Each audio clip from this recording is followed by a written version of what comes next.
Fala galera, continuando aqui nossa jornada pela renda variável, vamos falar agora um pouco sobre um outro modelo de renda variável que eu gosto muito particularmente, que são os fundos imobiliários, né? Que tem algumas diferenciações bem interessantes ali que a gente pode falar bastante. Bom, eu sou o Gamar, sou animador 3D, né? Já pulei essa parte. Eu tô aqui com o Unity. Programador. Normalmente a gente fala aqui sobre jogos, sobre desenvolvimento de jogos, sobre carreira internacional, carreira como um desenvolvedor, mas a gente gosta de falar também um pouco sobre esses assuntos de renda variável, de educação financeira, para quem está aprendendo a entrar na carreira de jogos, também aprender a organizar bem seu dinheiro e fazer isso de uma forma bem eficiente. Se você tem interesse na carreira de jogos, dá uma olhada no nosso clube de membros que tem bastante coisa legal lá. Tem videoaulas, tem lives, tem tira dúvida, a gente conversa com a galera. Um precinho bem camarada, com certeza vai ser o curso mais vantajoso que você vai encontrar por aí pela internet. Mas voltando aqui, Unity, então, para quem está interessado, já viu os outros vídeos aqui, que a gente já falou de ações, já falou de reserva de emergência, já falou de CDB e tudo mais. Vou falar do meu queridinho aqui agora, que é o fundo imobiliário. Seu queridinho mesmo. Que assim, eu acho que é o queridinho do brasileiro, porque tem o perfil do brasileiro, fundo imobiliário. Porque todo brasileiro já tem aquela cultura, tipo, fulano tem umas casinhas ali que ele aluga, ele ganha um dinheirinho bom ali com o aluguel da casa. Pô, fulano ali comprou uma casa, colocou pra alugar, tal, ganhou dinheiro assim. E o fundo imobiliário é isso de uma forma muito melhorada, né? Muito melhorada, século XXI. Exatamente. Que como que é a lógica? Ao invés de você ter uma casinha que você aluga e você ganha esse aluguel, você tem ali uma cota de um fundo.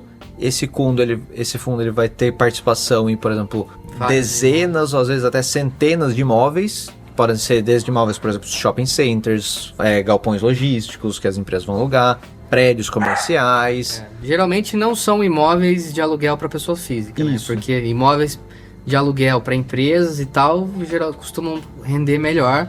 E dá menos problema, né? Exatamente. Você não vai ter aquela coisa de... Não tem inquilino ligando... inquilino que não paga, daí para desapropriar é um terror e tal. Então, PJ para PJ é muito mais simples. E qual é a principal vantagem do fundo imobiliário? Que é você não precisar comprar a casa inteira. Exatamente. Para você falar, nossa, eu queria ter uma casinha para alugar para ganhar uma renda a mais, você precisaria ter, sei lá, ali... 200 mil, 300 mil, uma casinha bem... 100 mil no mínimo, acho.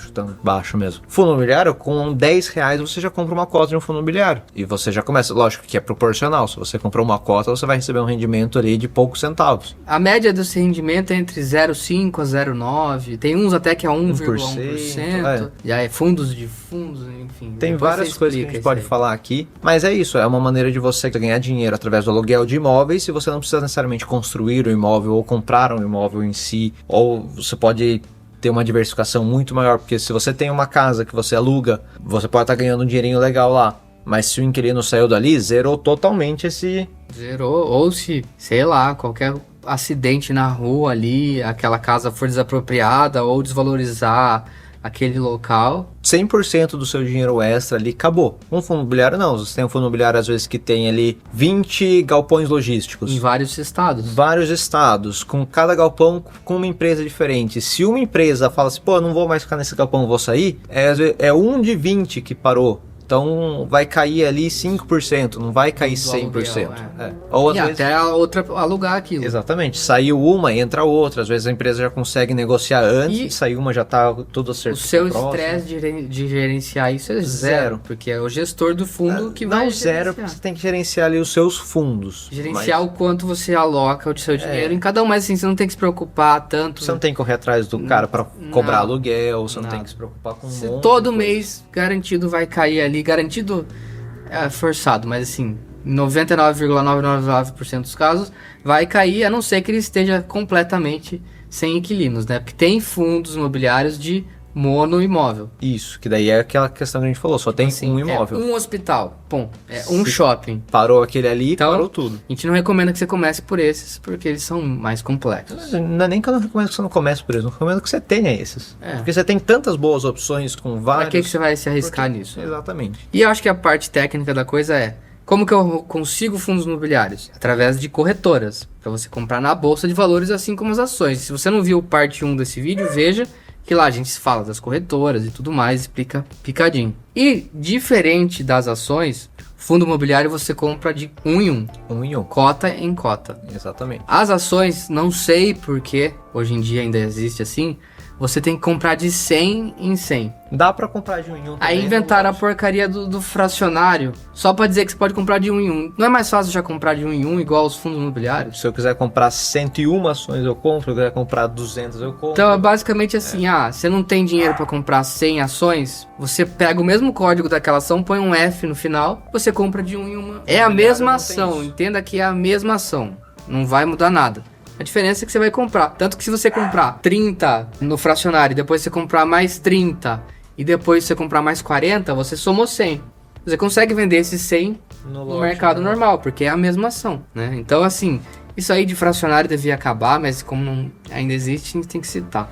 Fundo imobiliário não tem esse problema, você pode comprar e vender. Outra vantagem do fundo imobiliário é que você não paga imposto de renda no aluguel. Exatamente. Por enquanto, pelo menos, né? Pode ser que no dia que esse vídeo está sendo gravado, não se cobra sobre os rendimentos. Porque se você alugar uma casa, você vai pagar imposto. Você vai pagar imposto em cima do aluguel que o seu inquilino te paga. No fundo imobiliário, não.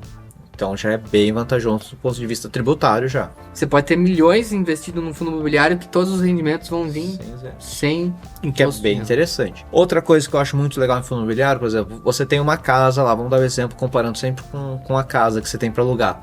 Você fala, putz, eu queria trocar de carro, ou putz, nossa, explodiu minha cozinha, vou ter que comprar geladeira, fogão, micro-ondas, tudo de novo aqui. Eu vou ter que vender a casa inteira, porque eu preciso, você tem uma casa de 100 mil reais, você precisa de 30 mil reais. Você vai ter que vender a casa inteira para pegar esses 30 mil e vai sobrar com 70 mil. Você não consegue vender só o banheiro. Você não vende só o banheiro da casa, você não vende só o quarto, só a cozinha.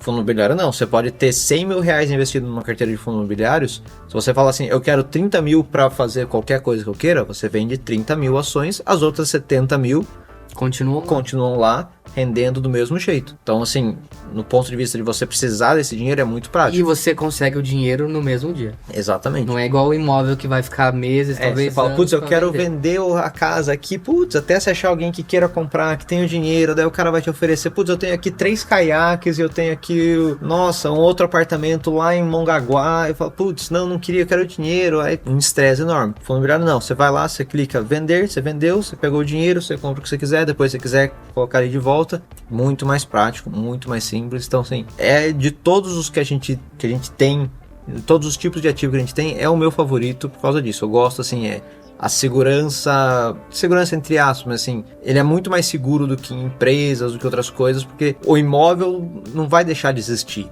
E mesmo que deixe de existir, caiu um meteoro ali, tem seguro em cima do imóvel, tudo. Então, se sai uma empresa, você consegue realocar. Se uma empresa quebra, você perdeu aquele dinheiro, porque a empresa não vai ressurgir das cinzas ali boa. Se uma empresa sai de um fundo imobiliário, você pode simplesmente fazer uma reforma ali, mudar, era um prédio comercial, agora vai ser um prédio, sei lá, de telemarketing, qualquer outra coisa, né? É um prédio de escritórios, agora vai ser um prédio de outra coisa, quero mudar, você consegue com muito mais facilidade, você consegue colocar outras empresas ali para usar aquele espaço de uma forma muito mais tranquila. Bem ou mal, isso traz uma tranquilidade a mais para você dormir tranquilo sem se preocupar tanto com flutuação, tanto que é difícil um fundo imobiliário cair assim, nossa, caiu 90%, caiu 80%, como acontece às vezes com as ações. Mas também o imóvel não vai valorizar 300% de um ano para o outro, tem os dois lados, né? Mas como o fundo imobiliário é um investimento que você faz pensando no aluguel, eu tô nem aí se ele tá subindo ou descendo tanto. Tô mais preocupado com os rendimentos. Às vezes o fundo imobiliário cai um pouco ali na cotação, mas o rendimento continua a mesma coisa. Eu tô muito mais preocupado com isso do que o valor dele. É igual, por exemplo, a sua própria casa. Minha casa custa 300 mil, agora ela deu uma desvalorizada, tá valendo 250. Faz diferença? Você continua morando ali, não mudou nada na sua vida, entendeu? Exatamente. Então o fundo imobiliário é a mesma coisa. Se a ideia é nunca vender, porque você vai viver daquilo para sempre, não importa quanto ele tá valendo, importa quanto ele tá te pagando. É que uma coisa tá atrelada à outra, né? Mas vai estar assim, custando quanto que ele tá te pagando. Você não tem que se preocupar com flutuações, é essa que é a ideia, né? Claro que se ele sempre tá despencando, alguma coisa tá errada. Mas aquela coisa também, você não vai ter um fundo imobiliário, você vai ter uma cesta ali. As chances de, um dos fundos imobiliários der problema e zerar os rendimentos, já não vai zerar todo o seu pagamento, porque você vai ter mais de um fundo imobiliário. Então, é como se você fosse sócio de, às vezes, assim, centenas até milhares de imóveis espalhados pelo Brasil. Então, assim, eu acho muito vantajoso, de um ponto de vista de uma renda extra que vai entrando para você ali. Sim. Até eventualmente essa renda ser a principal. Ser a principal, exatamente. Que é o nosso plano, é daqui a alguns anos sei lá quantos aí, mas esse dinheiro dos investimentos pagar nossas contas pra gente não precisar mais trabalhar pelo dinheiro. Então a gente vai conseguir viver disso. E aí uma boa estratégia que as pessoas fazem é, quanto mais velho você vai ficando, mais você aumenta a porcentagem em fundos imobiliários. Porque tem essa praticidade de pagar todo mês. É isso, porque as ações... Por ano, às vezes. Tem empresa que paga semestral, trimestral. É raríssima que pagam todo mês. E assim, tem muita empresa que é focada em crescimento. Então ela não vai te pagar tanto dividendo, mas ela vai crescer mais. Então, quando você é jovem, é muito interessante que você tenha ações com esse potencial grande de crescimento. Porque daí lá na frente você vai eventualmente pegar esse dinheiro para usar. Enfim... Também tem isso, né? Você não precisa necessariamente só viver dos dividendos. Você pode ir vendendo um pouquinho. Que é, tipo, você tem lá 10 milhões investido. Se você ficar sacando ali... E que problema, né? Que problema que você vai ter?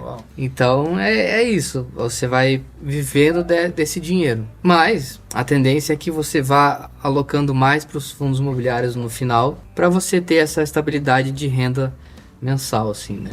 E tem casos extremos que a gente vai até citar no vídeo que a gente vai falar de... Stocks e REITs, que são basicamente ações e fundos imobiliários do exterior, que tem empresas que pagam 0 dividendo, porque aqui no Brasil ela ainda é obrigada a pagar uma porcentagem. Lá fora, não. Então tem, por exemplo... Mas todo vídeo você quer falar do lá fora, né? Você tá louco Eu tô louco pra gravar esse vídeo. Nossa senhora. Mas vai sair depois. Já. Nesse vídeo eu cito então a questão, porque se uma empresa não dá dividendos, como que você de fato ganha dinheiro com ela? Se você nunca vender, você vai morrer e seus filhos vão ficar com aquele ativo na carteira. Então, se ninguém nunca vender, aquele dinheiro não serve pra nada. É igual enterrar ouro no jardim, né? Tá ali, é seu, mas você nunca usufruiu daquilo. Como que você faz? Vendendo um dia. Exatamente. Por isso que você tem que ter um plano, porque senão chega um problema de quem começa essa vida de renda variável e de querer se aposentar e viver disso, é que se você esperar um pouquinho a mais, o dinheiro vai render mais. E aí esse pouquinho a mais, aí quando você vê, seu plano era com 40 anos se aposentar, 45, mas se eu esperar até os 50, esses 5 milhões vira 10, vira 40. E aí, vai subindo, só que seu tempo também vai você subindo. Você fala, pô, né? Se eu esperar 40 anos eu vou ter 1 bilhão. Só que aí você vai ter 80 anos de idade. Então você tem que saber um plano. Por isso que investimento... Não existe, qual é o melhor investimento? Não sei qual que é o seu plano. Pra que você está investindo? Às vezes você não está investindo para se aposentar, às vezes você está investindo para daqui 10 anos comprar uma casa própria. Sim. Né? E não ter que fazer a besteira de entrar num financiamento. Ou um carro, sei lá, às vezes... Uma viagem. Você está investindo para comprar um PlayStation 5 ano que vem. Pode ser também. Então assim, depende. Daí você vai comprar uma ação para comprar um PlayStation no ano que vem, é muito volátil. O dinheiro pode despencar. Então depende. Dependendo do caso, deixa no conta lá, o dinheiro rendendo um ano. Que é garantidinho. Que é isso que você precisa. Então assim, depende do que você quer fazer, depende do seu plano, mas você tem que ter um plano, porque senão, se você só juntar o dinheiro por juntar e não ter uma meta, um objetivo final, você acaba nunca sabendo qual que é o momento de, cheguei lá. O objetivo é difícil a pessoa continuar, porque é legal... Motivada, né? É legal você ver assim, putz, olha... Bati um primeiro objetivo. Você não tem que ter um objetivo, você tem que ter vários mini objetivos que você vai conseguindo alcançar e que você vai batendo. Senão você fica, nossa, quero ter 10 milhões. Tá bom, mas você só vai conseguir ter 10 milhões, sei lá, daqui quantos anos. Mas você fala, queria conseguir ali ter tantas ações. Você consegue. Putz, queria receber 100 reais por mês de fundo imobiliário. Você consegue. Putz, você vai tendo esses mini objetivos que, somados todos daqui a muito tempo, você vai receber lá, sei lá, seus 10 milhões que seja. Mas de pouquinho em pouquinho você vai conseguindo seguir o plano. Então você fica, nossa, tô muito longe de conseguir esses 10 milhões, eu não vou conseguir, você desiste. Por isso que você tem que ter metas menores. Você pega o plano inteiro e você quebra em metas e fala, eu quero ter 10 milhões daqui 20 anos. Beleza, então... Quando eu vou ter, sei lá, o meu primeiro 100 mil. 100 mil eu quero ter até o final de tal ano. Beleza. Aí você faz a meta. Até mais, queria 10 mil, 50 mil, 100 mil. Você vai somando assim de pouquinho em pouquinho. Você vai conseguindo crescer bastante. E você vai chegar lá mais rápido do que você imagina. Isso é uma coisa que falavam pra mim, eu não acreditava. E é verdade. Porque quando você começa a fazer esse planejamento, você se dedica e as coisas na sua vida começam a acontecer porque você foca para aquilo. Então assim, você vai querer ir atrás de um emprego melhor, você vai estudar, você vai começar a ganhar mais, você sempre vai estar evoluindo. Porque o que realmente manda nessa coisa toda não é você aportar em ativos maravilhosos e tal. É, em primeiro lugar, os seus aportes. Da onde vem os aportes? Do seu trabalho. Então, se você ganha mais, muito mais importante do que aquele cara que se mata todo dia, estudar investimento, saber a hora certa disso, daquilo, pro cara ganhar 1 a mais que você. E não vai ganhar 1 a mais que você, porque você vai investir muito mais que ele. Então, mesmo que o rendimento dele renda o dobro, você investe 10 vezes mais que o cara. Então, o mais importante é o seu aporte. O seu aporte vem do seu trabalho. Então, em primeiro lugar, foque no seu trabalho para você ganhar mais. E a partir disso, as coisas acontecem. E, de novo, é por isso que a gente recomenda que você trabalhe para fora. Porque só de fazer essa diferença aí, só de começar a ganhar em dólar, seu trabalho aí já vai valorizar o dobro, o triplo. Então, é bem vantajoso nesse vídeo. Exato. E tem aqui um vídeo como receber do exterior com a Husky, que é a maneira que a gente recebe, que é um vídeo passo a passo que a gente explica como receber de fora. Então, volte nele quando você conseguir o seu emprego pro exterior, ou se você já tem, recomendo que você vá agora mesmo e clique nesse vídeo, porque você vai economizar um dinheiro que você vai poder investir. Exatamente. Bom, e eu vejo vocês no próximo vídeo. E tem a parte 3. Que o Unity não aguenta, tá se coçando aqui. Mas vamos gravar só semana que vem, a gente não vamos gravar agora não. Ih, o Unity já vai chorar agora. Falou. Falou, galera.